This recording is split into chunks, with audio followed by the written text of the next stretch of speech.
నిరుద్యోగం ఒక శాపం అయితే ఆ నిస్సహాయతని కొందరు కేటుగాళ్లు తమకి వరంగా మార్చుకుంటున్నారు. కష్టాల్లో ఉన్న వారికి కొలువు చూపిస్తామని ఆశ చూపించి నిలువునా ముంచేస్తున్నారు.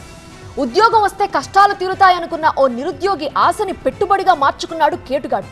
ఏకంగా 14 లక్షలు నొక్కేసి చెక్కేయటంతో న్యాయం కోసం బాధితుడు టీవీ9 ని ఆశ్రయించాడు. నిరుద్యోగుల కష్టాలను తెలివిగా క్యాష్ చేసుకుంటున్నారు కేటుగాళ్లు. ఉద్యోగం ఇప్పిస్తామంటూ మాయమాటలు చెప్పి నకిలీ ఆఫర్ లెటర్లతో అమాయక యువతను నమ్మిస్తున్నారు. తమ కలల కోసం తల్లిదండ్రులు తెచ్చిన అప్పులను లక్షల రూపాయల్లో ఈ మాయిగాళ్ల చేతిలో పోసి తీరా మోసపోయామని తెలిసాక విలవిలలాడుతున్నారు. కాకినాడ జిల్లాలోనూ ఇలాంటి మోసమే జరిగితే బాధితుడు టీవీ9 ను ఆశ్రయించాడు. కాకినాడకు చెందిన సాయి ప్రసన్న అనే యువకుడికి ఉద్యోగం ఇప్పిస్తానని రాజశేఖర్ అనే వ్యక్తి నమ్మబలికాడు.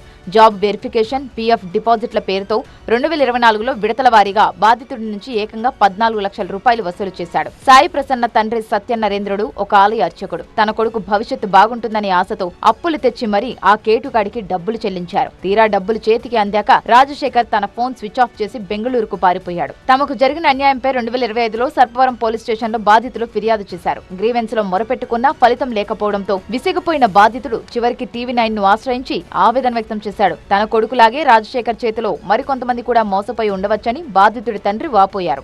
హైదరాబాద్ లో క్యాబ్ జిమ్ లో జాబ్ ఇస్తానని చెప్పి అందరి దగ్గర మోసం చేసి డబ్బులు తీసుకుంటున్నాడు. అలాగే మా అన్నయ్య గారు అబ్బాయి దగ్గర మోసం చేసి ఉద్యోగం ఇప్పిస్తాను, ఇదిగో ఇప్పిస్తానని చెప్పేసి 14 లక్షల దాకా డబ్బులు తీసుకున్నాడు.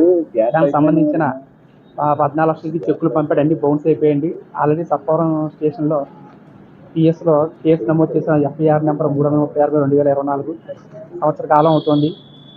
ఆల్రెడీ సిఈ గారితో చెప్పామని పంపించి తీసుకొస్తామని చెప్పారు. ఈ రోజు సిఈ గారిని కలిసామండి.